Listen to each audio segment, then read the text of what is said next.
올해 마지막 가을 11월이 지나가고 있습니다. 거리마다 낙엽이 지고 아름답던 가을 단풍도 하나둘 다 떨어지고 있습니다. 앙상한 가지 위에 남은 마지막 잎새마저도 그 생을 마감할 날이 얼마 남지 않았습니다.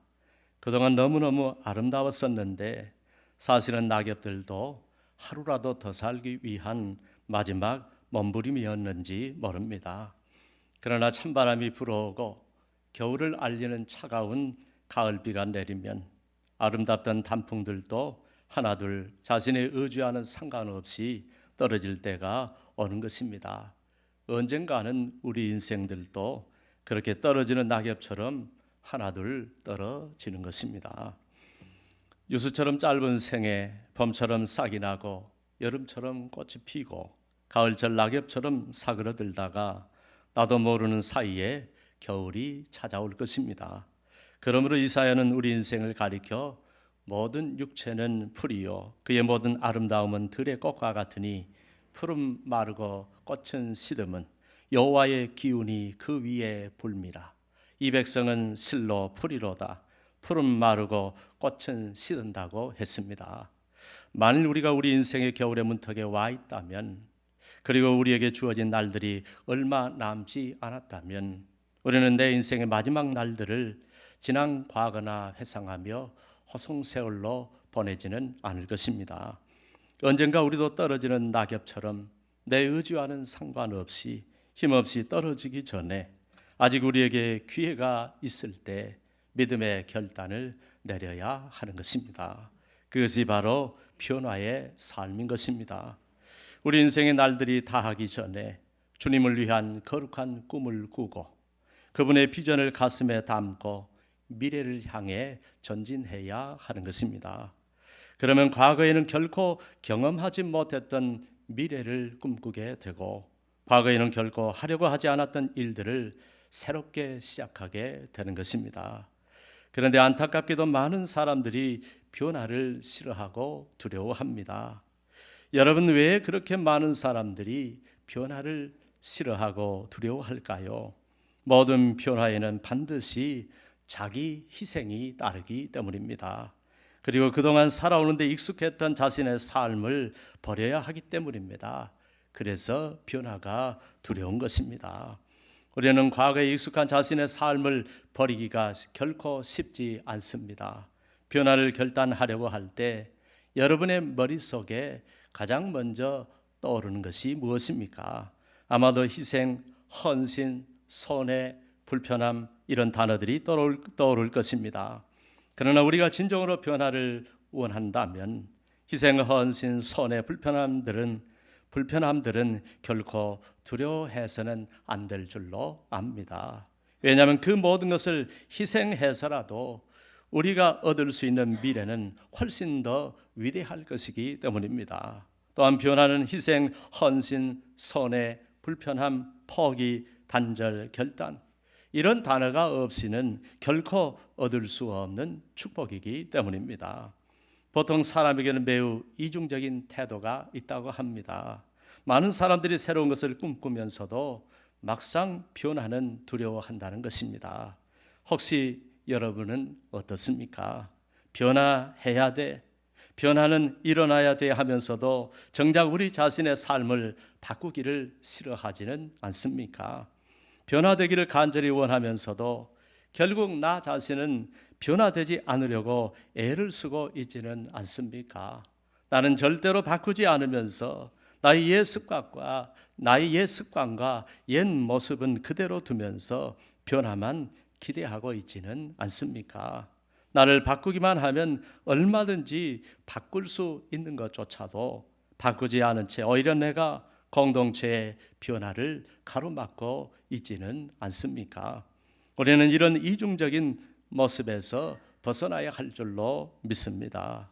그래야 진정한 변화를 할 수 있기 때문입니다. 사랑하는 여러분, 우리는 대부분 오랫동안 신앙생활을 했기 때문에 과거의 습관에 매여 있을 수밖에 없습니다. 또한 오랜 전통을 지닌 가정에서 모태 신앙으로 태어났거나 혹은 3, 4대째 신앙으로 신앙생활을 해오면서 지나치게 과거의 가치만을 고집하고 있을 수도 있습니다. 뿐만 아니라 적게는 2, 30년, 많게는 4, 50년 동안 신앙생활을 해오면서 이미 과거에 익숙해 길들여져 있을 수 있습니다. 거기다 인생의 나이까지 들면서 변화를 더 두려워할 수도 있습니다. 교회로 한다면 전통적인 교회, 오랫동안 변화가 없었던 교회, 나이가 많은 교회는 생리적으로 변화를 싫어한다고 합니다. 그런데 이런 교회들도 변화해야 합니다. 변화 좀 시켜주세요 하는 말을 하지만 정작 무언가 새로운 것들을 들고 나오고 변화의 세계로 이끌려고 하면 거부하는 경우가 너무나 많다는 것입니다. 그리고 이런 말까지도 합니다. 목사님, 맞습니다. 좋습니다. 그래야지요. 변화돼야지요. 그런데 정작 본인들은 요지부동인 경우가 너무 많습니다. 그렇게 우리는 변화를 원하면서도 변화의 주체가 되지 못하고 변화를 거부하는 이중적인 태도를 보이는 것입니다. 첫째, 그 이유는 익숙한 삶을 버리기 싫기 때문입니다. 둘째, 꼭 그래야 하지만 정작 나 자신은 그것을 하기 싫기 때문입니다. 셋째, 그 변화하는 것을 보니까 내가 생각했던 변화는 틀리기 때문입니다. 넷째, 변화를 위해서 많은 것을 희생해야 하기 때문입니다. 사랑하는 여러분, 그러나 진정한 변화는 내가 하기 싫어도 해야 하는 것입니다. 변화인데 어떻게 내 생각과 같을 수가 있겠습니까? 어떻게 내 습관을 그대로 고집하면서 변화를 생각할 수가 있겠습니까? 오히려 진정한 변화는 내 생각과 틀리고 내 방법과 틀리고 내가 익숙하게 살아온 이전의 삶과는 틀려야 변화라고 할 수 있지 않겠습니까? 오히려 변화는 과거와는 틀립니다. 다릅니다. 아니, 전혀 새로운 것일 수도 있습니다. 적어도 많은 것들이 다를 수밖에 없습니다. 그래서 변화입니다. 사랑하는 여러분, 변화되기를 원하십니까? 우리 개인도 교회도 정말 주님을 위해서 변화되기를 원하신다면 내 생각과는 달라도 내 방법과는 달라도 이전과는 달라도 그것을 받아들일 수 있기를 바랍니다. 그때 우리는 진정한 변화를 경험하고 그 변화가 가져다주는 놀라운 변화, 은혜와 축복, 새로운 기대와 소망을 맛보게 될 줄로 믿습니다. 제가 우리 교회에 부임할 때 원로 목사님도 변화를 원하셨고 장로님들도 변화를 원하신다고 들었습니다. 그 변화를 갈망한다고 들었습니다. 성도님들도 그런 말들을 하는 분들을 보았고 분명히 대부분 변화를 원했으리라 생각합니다. 실제 우리는 많은 것들이 변하고 있습니다. 그런데 더 많은 변화를 경험해야 합니다. 겉만이 아니라 속까지도 변화를 경험해야 합니다. 그렇게 우리는 주님과 교회를 위해 우리의 미래 세대를 위해 모두 함께 전진해야 합니다. 꿈과 비전을 분명히 알고 믿음을 가지고 새로운 내일을 향해서 전진해야 하는 것입니다. 이제 우리는 새로운 시대를 담을 수 있는 교회로 나아가야 합니다. 생각해 보십시다. 옛날에는 교회가 세상을 이끌었습니다. 교회에 가야 새 것을 볼 수 있었습니다. 교회는 무엇이든지 세상보다 앞서 나갔습니다. 그러나 요즘은 교회처럼 진부한 것이 없습니다. 세상은 변하고 있는데, 앞서가고 있는데, 감당할 수 없을 만큼 혁명적으로 바뀌고 있는데, 그런데 이 세상을 이끌고 세상 사람들에게 선한 영적 영향력을 끼치며 가야 하는 교회는 너무나 뒤처지고 있습니다. 적어도 세상이 기대할 수 있는 교회가 되려면 우리는 변화되어야 합니다. 앞서 나가야 합니다. 사랑하는 여러분, 여러분에게 진정한 믿음이 있다면 변화를 두려워하지 마십시오. 왜냐하면 우리에게는 전능하신 하나님이 계시기 때문입니다. 진정으로 주님을 믿고 그분의 능력과 그분의 섭리와 인도를 믿고 신뢰하신다면 변화를 두려워하지 마십시오. 더 큰 미래, 더 좋은 미래, 더 위대한 미래를 원하신다면 결코 변화를 두려워하지 마십시오. 우리는 개인이나 가정이나 교회나 모두 변화되어야 할 줄로 믿습니다. 공룡 시대를 주라기 시대라고 하는데, 이 주라기 시대에 살았던 거대한 공룡들이 왜 멸종했는지 아십니까? 한 마리도 찾을 수가 없어요. 그렇게 몸집이 큰 동물이었는데 공룡보다 더 큰 것이 없고 더 힘 있는 것이 없고 천하를 호령하며 살았는데 왜 그런 어마어마한 공룡들이 모두 멸종했는지 아십니까? 동물학자들은 이들이 변화하는 환경에 적응하지 못했기 때문이라고 했습니다. 햇살이 뜨거운 어느 여름날 오후에 개구리 3마리가 나뭇잎에 올라탄 채 유유히 강물에 떠내려가고 있었습니다. 나뭇잎이 강 중간쯤에 이르렀을 때 개구리 1마리가 갑자기 벌떡 일어나더니 결심했다는 듯이 단호하게 외쳤습니다. 이것은 너무 더워서 견딜 수가 없어. 난 물속으로 뛰어들 테야. 다른 2마리의 개구리들은 알았다는 듯이 묵묵히 고개를 끄덕였습니다. 여러분, 이제 나뭇잎 위에 몇 마리 개구리가 남았을까요? 1마리는 뛰어내렸으니까 2마리가 남았을까요? 산수를 잘 하시군요. 미안하지만 틀렸습니다. 나뭇잎 위에는 여전히 개구리 3마리가 남아 있었습니다. 그러면 왜 아직도 개구리 3마리 그대로 남아 있을까요? 왜냐하면 뛰어들겠다는 결심만 했지 정말로 뛰어드는 실천은 하지 않았기 때문입니다. 여러분, 뛰어들겠다는 결심과 정말로 뛰어드는 것은 차원이 다른 것입니다. 이 개구리는 단지 뛰어들겠다는 결심만 했을 뿐입니다. 그리고 더 큰 문제는 나머지 2마리의 개구리는 아예 뛰어들 생각조차 하지 않았다는 것입니다. 그 2마리는 뛰어들겠다는 개구리의 외침에 아무런 동조도 반응도 격려도 하지 않았습니다. 그 개구리들은 뜨거운 태양 아래 어떻게 되었을까요? 혹시 우리는 개구리 1마리처럼 뛰어들겠다가 큰 소리만 치고 있는 인생은 아닙니까? 아니면 문제의식을 느끼고 뛰어내리려고 하는 개구리를 보고도 아무런 동요도 자극도 도전도 받지 못한 채 살아가고 있지는 않습니까? 사람들은 많은 결심을 하면서 살아갑니다. 계획을 빈틈없이 세웁니다. 각오도 단단히 합니다. 가끔은 그 계획을 실천할 때도 있지만 끝까지 가지 못할 때가 너무 많습니다. 물론 아무런 결심도 하지 않은 인생들보다는 결심이라도 하는 인생이 소망이 있을 것입니다. 그러나 결심을 그대로 실천에 옮기는 인생하고는 완전히 다른 인생을 살아갈 수밖에 없습니다. 여러분, 사람들은 언제 변화를 가장 두려워한다고 했습니까? 모든 것이 익숙해져 있을 때입니다. 그래서 나이가 들수록 변화를 두려워한다고 합니다. 젊어서는 안 그랬는데 나이가 들어가니까 일이 무섭다라고 합니다. 교회로 말한다면 오래된 교회, 전통적인 가치관과 시스템으로 움직이는 교회는 가장 변화를 두려워한다고 합니다. 사랑하는 여러분, 그러나 지금 이 세상은 그대로 있다가는, 가만히 있다가는 안 되는 세상이 되어버렸습니다. 우리는 그런 세상에 살아가고 있습니다. 코로나를 겪었을 때에도 이미 느꼈겠지만 사람들의 가치관, 인생관, 세계관이 완전히 달라지고 있습니다. 종교관도 달라지고 있습니다. 세대가 달라지고 있습니다. 그런데 우리는 여전히 과거의 습관에 안주한 채 변화를 두려워한다면 도태될 수밖에 없습니다. 사랑하는 여러분, 우리는 기억해야만 합니다. 기독교 역사상, 아니 세계 역사상 변화를 읽지 못하는 교회는 다 도태되고 말았습니다. 유럽의 기독교도 변화를 거부하다가 다 몰락하고 말았습니다.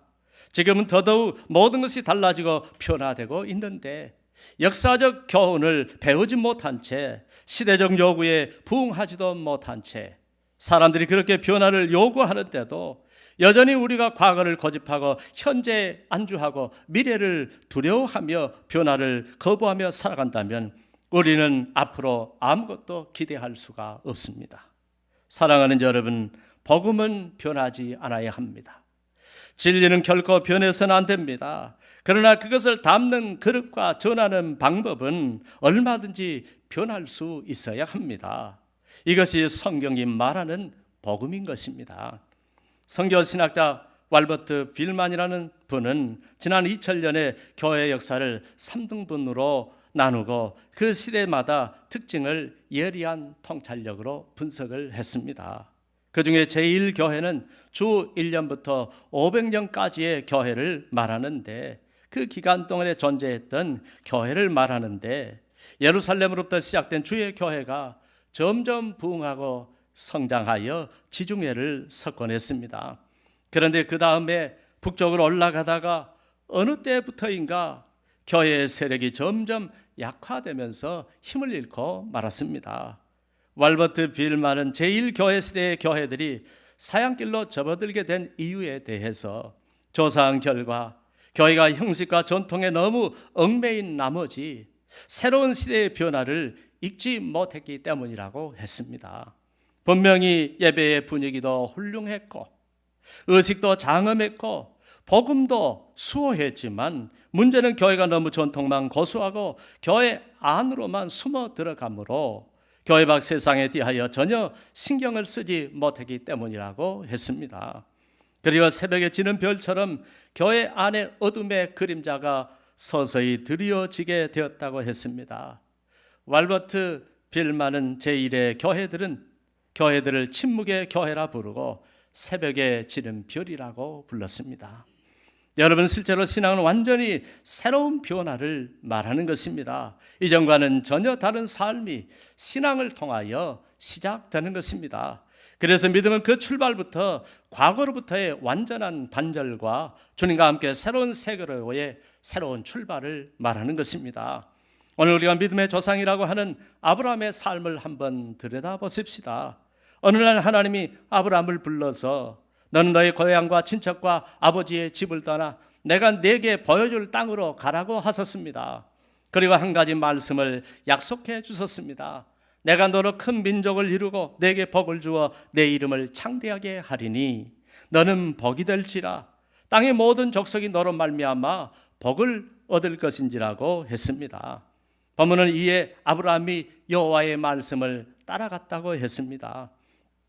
어떻게 아브라함은 모든 것을 다 포기하고 자기가 살던 고향마저도 떠날 수 있었을까요? 첫째, 그는 하나님을 굳게 믿었기 때문입니다. 둘째, 아직 약속하신 땅에 가보지는 않았지만 그 땅에 대한 정보는 전혀 없었지만 그분이 말씀하신 대로 될 것이라는 확고한 믿음이 있었기 때문입니다. 셋째, 말씀하신 대로 이전과는 다른 위대한 미래가 펼쳐질 것을 확신했기 때문입니다. 그리고 가장 중요한 넷째, 그 말씀대로 순종해서 그의 발걸음을 실제로 옮겼기 때문입니다. 아브라함도 이 결단을 할 때는 변화를 믿음으로 받아들여야 했습니다. 그리고 그동안 익숙했던 세계를 버리고 전혀 다른 세계를 향해 출발해야만 했습니다. 신앙생활도 마찬가지입니다. 원래 신앙생활은 우리의 과거를 모두 청산하고 하나님과 함께 새로운 인생을 출발하는 것이라고 했습니다. 구원도 마찬가지입니다. 구원도 주님과 함께 전혀 다른 세계를 향하여 출발하는 것입니다. 구약의 구원 사건, 출애굽 사건을 보면 하나님의 말씀을 들은 이스라엘 백성들이 그동안 익숙했던 430년의 애굽의 삶을 모두 버리고 약속의 땅을 향해 출발하라고 하셨습니다. 이렇게 말씀하시는 하나님을 마냥 좋아할 리가 없었을 것인데 애굽의 종살이가 너무 힘들어 구해달라고 간청을 했으면서도 이렇게 말씀하시는 하나님을 마냥 좋아할 줄만 알았는데 애굽의 종살이가 너무 힘들어 구원해 달라고 간청을 했으면서도 막상 떠나려고 하니까 쉽게 떠날 수 없는 것이 바로 애굽이었습니다. 왜냐하면 내 삶이 묻어 있고 내가 익숙해 있고 정든 고향이 바로 애굽이었기 때문입니다. 그곳에서 430년이나 살았습니다. 그런데 결국 그들은 떠나게 되었습니다. 어떻게 그들은 그곳을 떠날 수 있었을까요? 전혀 새로운 세계로 부르시는 하나님의 약속을 굳게 믿었기 때문입니다. 결국 그 약속을 능히 이루실 신실하신 하나님을 전적으로 믿고 신뢰했기 때문입니다. 결국 하나님을 믿는 그 믿음이 모든 것을 포기하고 애굽을 떠날 수 있도록 한 것입니다. 우리에게도 이런 믿음만 있다면, 우리에게도 그분을 믿고 모든 미래를 맡길 수 있는 믿음만 있다면 우리도 얼마든지 변화의 주인공들이 될 수 있을 줄로 믿습니다. 주님의 제자도 마찬가지입니다. 주님의 제자들은 주님의 부름을 받고 정든 고향, 익숙한 일들, 사랑하는 가족들을 모두 남겨두고 새로운 세계를 향하여 떠나야 했습니다. 다른 사람들은 미친놈들이라 했겠지요. 가족들도 이해하지 못했을 것입니다. 그리고 전혀 이전과는 다른 새로운 삶을 위하여 배와 금을 아버지를 버려두고 그동안에 익숙했던 모든 삶을 버려두고 떠나야 했습니다. 자신이 주인이었던 삶을 버리고 주님만 섬기고 이제는 주님만 자신의 주인을 삼는 새로운 인생을 살기로 결단했습니다. 당시에도 주님을 따르는 수많은 군중들이 있었지만 그러나 모든 것을 버리고 주님을 따르던 제자는 그리 많지 않았습니다. 만약 주님의 제자들도 군중들처럼 과거를 버리지 못하고 주님을 따르지 않았다면 주님의 제자들만이 받을 수 있는 놀라운 은혜와 사랑, 신령한 은혜와 축복, 그분에 대한 깊은 영적인 체험은 결코 할 수 없었을 것입니다. 사랑하는 여러분, 고린도후서 5장 17절은 예수 믿는 것 자체가 과거를 청산하는 것이라고 우리에게 말씀하고 있습니다. 그런 정도거든요. 이 그리스도 안에 있으면 새로운 피조물이라 이전 것은 지나갔으니 보라 새 것이 되었도다라고 했습니다. 우리가 진정으로 예수를 믿는다면 우리의 잘못된 과거를 완전히 청산해야 할 줄로 믿습니다. 버릴 것은 버려야 할 줄로 믿습니다. 포기할 것은 포기해야 합니다. 자를 것은 잘라야 합니다. 결단할 것은 결단하고 결단을 내려야 합니다. 그래야 그분의 은혜의 깊이 속으로 들어갈 수가 있는 것입니다. 처음 결단할 때는 너무너무 많은 것을 잃어버린 것 같지만 실은 더 많은 것을 얻게 되는 것입니다. 새로운 것, 더 좋은 것, 더 크고 위대한 것을 얻게 될 것입니다. 보통 개신교를 가리켜 Reformed Church, 개혁교회라고 합니다. 말 그대로 끊임없는 개혁을 통하여 현재를 변화시키고 전 세계로 뻗어나가는 교회를 말합니다. 우리 교회도 개혁교회이니까 그렇게 변화와 개혁을 통하여 전진하는 교회가 될 수 있기를 바랍니다. 오늘 보면 아브라함이 모든 삶을 버리고 본토 친척 아버지 집을 떠났을 때 그 나이 75세였다라고 했습니다. 요즘처럼 가나안 땅은 잘 알려진 땅이 아닙니다. 모험의 땅이었고 두려움의 땅이었습니다. 하나님을 믿지 못했다면 갈 수 없는 땅이었습니다. 그러나 하나님께 대한 믿음이 있었기에 그 믿음 때문에 떠날 수가 있었습니다. 여러분, 믿음 외에는 아무것도 기대할 수가 없습니다. 심지어 아브라함이 믿음이 좋았을 때가 아닙니다. 아브라함이었을 때가 아니라 아브라함이었을 때였습니다. 오래 믿었을 때가 아닙니다. 이제 믿게 되었던 새신자였을 때입니다. 젊었을 때가 아닙니다. 그가 고향을 떠나기에 너무나 많은 나이였습니다. 75세였습니다. 바로 그 나이에 아브라함이 그의 아내 사레와 조카 롯과 하란에서 모은 모든 소유와 얻은 사람들을 이끌고 갔다고 했습니다. 다시는 돌아오지 않겠다는 굳은 결심을 가지고 떠난 것입니다. 비록 나이는 많고 전혀 알지 못하는 세계였지만, 그래서 너무나 무섭고 두려웠지만 오직 하나님의 부르심과 그분이 하신 약속만 믿고 그곳을 떠난 것입니다. 그러나 그에게는 분명한 목표가 생겼습니다. 미래에 대한 꿈과 비전이 생겼습니다.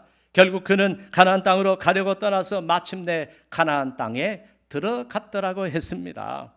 하나님의 사람 모세도 출애굽을 할 때, 새로운 세계로 떠날 때 나이가 너무 많았습니다. 나이가 80이나 되었습니다.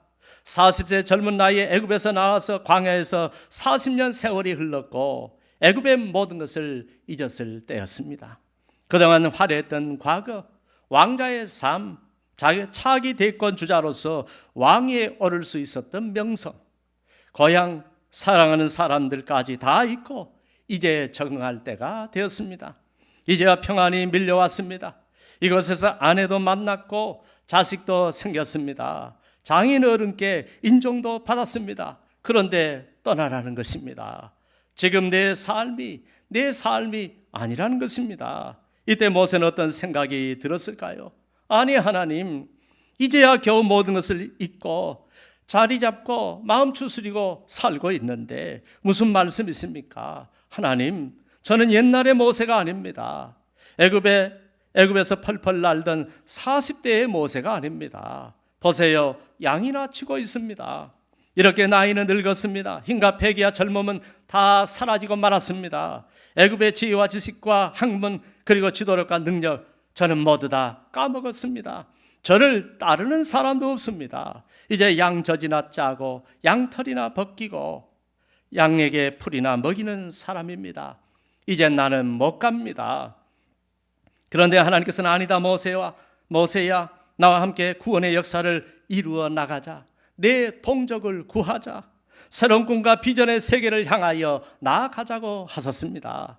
모세는 현재의 자신을 보고 나이를 보고 미래의 삶을 보며 캄캄하고 어두웠지만 결국 변화를 선택하고 애굽을 향하여 떠나게 됩니다. 그리고 하나님의 은혜로 이스라엘 백성들을 데리고 출애굽을 했습니다. 사랑하는 여러분, 이스라엘 백성들도 마찬가지입니다. 하나님의 말씀을 믿고 모세를 따라 나선 그들을 생각해 보십시다. 이스라엘 백성 중에는 젊은이도 있었고 어린아이도 있었습니다. 여자도 있었고 노인도 있었습니다. 무엇보다도 늙고 야이고 병든 힘없는 할머니, 할아버지들도 있었습니다. 만일 이분들이 약속의 땅, 축복의 땅, 자유의 땅, 구원의 땅, 가나안 땅에 대한 소망을 갖지 못하고 모세가 전하는 말을 믿지 못하고 애굽의 삶에 만족했다면 어떻게 되었을까요? 한 사람도 구원받지 못했을 것입니다. 많은 이들이 자기 자식들을 보면서 얘들아, 너희는 젊으니까 새로운 세계를 향하여 떠나라. 여기서 종살이나 하고 있어야 되겠니? 우리는 나이도 많고 이렇게 늙고 병들고 힘없는 늙은이가 되고 말았구나. 그러니 너희라도 손자 손녀들 데리고 떠나거라. 그렇게 말하면서 안 떠났다면 그들은 과연 어떻게 되었을까요? 평생 구원의 은총이나 자유의 삶을 살지 못하고 노예로 살다가 생을 마감했을 것입니다. 가나안 땅으로 가는 길에 하나님의 능력과 기적, 하나님의 임재와 현존을 경험하지 못했을 것입니다.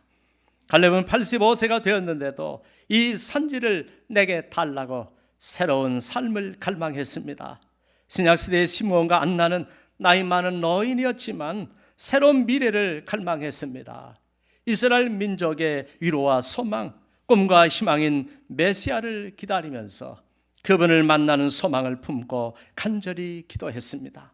다 늙었는데 무슨 소망이 있다고 하나님이 부르면 천국에나 가서 살면 되지, 그렇게 생각하지 않았습니다. 이스라엘의 미래, 이스라엘의 위로와 참 소망은 메시아이신 예수님이 오시면 이루어진다고 생각했습니다. 그 희망 때문에 그들은 기도했고 주님을 만난 것입니다. 사도 바울은 어떻습니까? 그는 변화와 개혁의 대표적인 인물입니다. 그는 가만히 있지를 못했습니다. 변화를 간절히 갈망했던 그의 손에서 선교가 이루어졌고 신약 성경 13권이 쓰여졌다는 사실을 기억하시기를 바랍니다. 그의 발과 입을 통해 그 당시 땅끝까지 이르러 복음이 전해졌다는 사실을 기억하시기를 바랍니다. 이처럼 믿음의 사람들은 현실에 안주하지 않았고 늘 변화를 원했고 미래를 향해서 전진하는 삶을 살았습니다. 여러분은 믿음의 사람입니까? 믿음이 있습니까? 그러면 현실에 안주하지 말고 변화를 갈망하시기를 바랍니다. 변화의 주체가 되시기를 바랍니다. 하나님의 현실에 안주하는 자, 변화되지 않는 자, 과거에 매여 있는 자를 싫어하십니다. 그리고 변화되지 않는 교회를 싫어하십니다. 그리고 흩어버리십니다. 초대 예루살렘 교회가 변화를 두려워하고 가만히 있었더니 흩어버리셨습니다. 사도행전에 보면 예루살렘에 있는 교회가 큰 박해가 있어 사도 외에는 다 유대와 사마리아 모든 땅으로 흩어지니라고 했습니다. 초대 예루살렘 교회도 처음에는 성령 충만했고 은혜 받고 은사 받고 능력 받고 정말 예수 믿는 게 행복했고 그렇게 즐거울 수가 없었습니다. 그래서 날마다 감사하며 날마다 모이기를 힘쓰고 찬송하며 보냈습니다. 늘 같이 떡을 떼며 한 가족 한 핏줄처럼 지냈습니다. 그런데 주님의 지상 명령인 복음을 땅끝까지 전하는 일은 잊어버렸습니다. 과거에 매이고 현실에 안주하고 미래를 준비하지 않았던 것입니다. 그래서 하나님께서는 그들을 흩어버리신 것입니다. 그리고 복음이 전해지게 하셨습니다. 하나님은 우리가 가만히 있으면 폭풍우를 일으키십니다. 변화를 싫어하신다면 또다시 시련을 주시고 시험을 주십니다. 새로운 문제를 주시고 고난을 주시는 것입니다. 사랑하는 여러분, 그러니 변화하시겠습니까? 그러면 하나님께 대한 믿음을 가지시기를 바랍니다. 변화에 대한 열린 마음을 가지시기를 바랍니다. 변화에 순종하시기를 바랍니다. 변화를 위해 헌신하시기를 바랍니다. 때로는 희생하시기를 바랍니다. 그 일을 위해서 간절히 기도하시기를 바랍니다. 그리고 변화될 때까지 불평하지 말고 기도하면서 하나님을 의지하면서 끝까지 인내하시기를 바랍니다. 그렇게 주님 안에서 변화를 추구하시고 새로운 역사를 써내려가시기를 바랍니다. 그러면 하나님께서 우리의 결단과 믿음을 보시고 우리 교회의 꿈과 비전을 다 이루게 하실 줄로 믿습니다. 그 위대한 미래를 위해 전진하시는 저와 여러분들이 되시기를 주님의 이름으로 축원합니다. 기도하겠습니다. 하나님 아버지, 모든 시대에 모든 교회는 변화되어야 합니다. 그 시대를 읽고 우리가 복음을 전해야 하기 때문에 그 세상을 알고 그 세상 속에서 살아가는 불쌍한 영혼들을 구원하기 위하여 우리는 변화되어야 합니다. 교회가 변화되지 않으면 역사적으로 다 도태되었다고 했습니다. 하나님이 촛대를 옮기셨다고 했습니다. 하나님이 시련을 주셨다고 했습니다. 다 흩어버리셨다고 했습니다. 혹시 우리가 변화를 갈망하지 않고 현실에 안주함으로 우리 교회도 그런 일이 닥칠까 두렵습니다. 하나님 아버지, 복음은 변화되어서는 안 되지만 우리 하나님의 생명의 말씀은 절대로 변질되어서는 안 되지만 우리가 이 시대를 품고 영혼을 구원하기 위하여 변화의 길을 걸어가게 하여 주옵소서. 기독교 역사의 교훈, 하나님의 역사의 교훈을 우리가 늘 기억하면서 변화의 사람들이 되고 변화의 주체가 되고 변화되는 것을 두려워하지 않게 하여 주옵소서. 희생이라도 헌신이라도 순종이라도 우리 자신을 하나님 앞에 바치는 믿음으로 우리 하나님께 드리는 변화를 우리가 경험하게 하여 주옵소서. 예수님의 이름으로 기도합니다. 아멘.